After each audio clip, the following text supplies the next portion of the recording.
I think the thing that you always bring to the table, your filmmaking, is just the kind of joy and energy that you put into filming the film, and it's evidence in this from the kind of references to social media, the great shot in the Mersey tunnel. You know, it's a film that's got a real energy in the filmmaking style.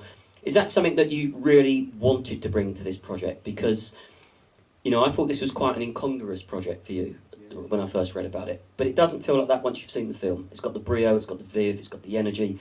Was that something that you were really keen that you were able to put on screen? Yeah, no, I believe in the kind of, and it's funny, their songs are kind of like, and I'm not comparing my work to their songs are extraordinary and they have that life force in them. Even though there is melancholy in them, there's a tremendous sense of the life force that you lift on your heels almost in a way because of them. And you want, this is me anyway, I want the films to have that feeling of you lifting on your heels as you kind of like rise.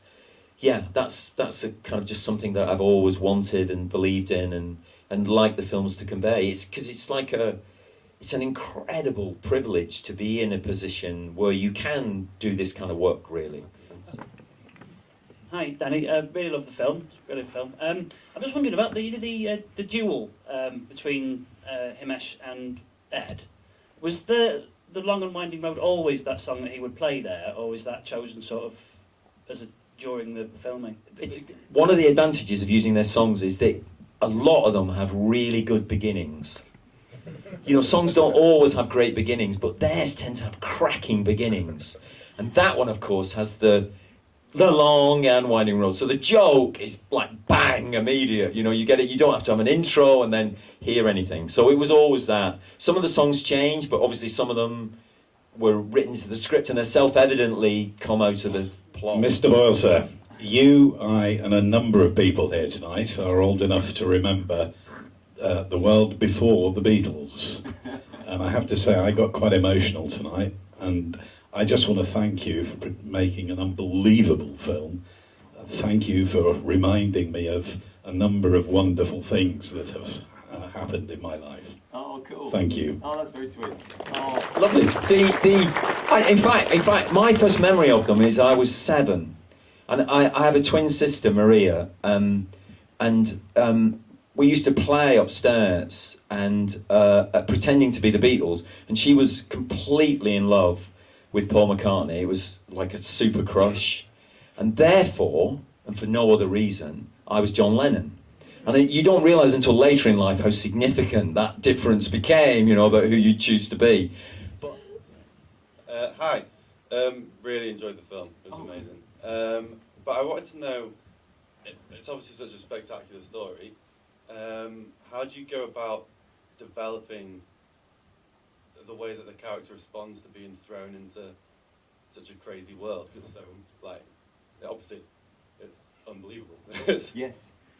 It's interesting, isn't it? Because he tries to say it's the Beatles. Who? And you can't keep saying to people it's someone that they never heard of because they just think you're mad. You know, so and it's Himesh really who carried, because you can think it through as a director or indeed as a writer, but really it's expressed with the actor. And like one of my favourite bits of the film is when he's in the kitchen with Ed Sheeran.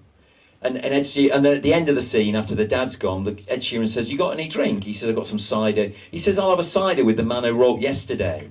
And you just see Himesh's face for a second, thinking that this pop legend, real pop legend, has now decided that you've written Yesterday, and that there's nobody else who'll contradict that. So it's Himesh who plots it through, really, as part of the process. That's what's wonderful about getting a lead part in a film, is you get the opportunity to build up those pieces, really. And then you make sense of whether you think that's satisfying or not. Has he gone through the stages, really? It's part of the equation of a film when you have a lead role, you know, that you get the time for people to absorb different elements of your performance, really, yeah. But yeah, so that's what, it's the actor, really, more than anything. Danny is our chief patron, and he goes above and beyond for us here. Like Asif Kapadia, another filmmaker, they're always doing things at home. We wouldn't get a lot of these previews without people like Danny and Asif. So huge round of applause for Danny, and wish him all luck.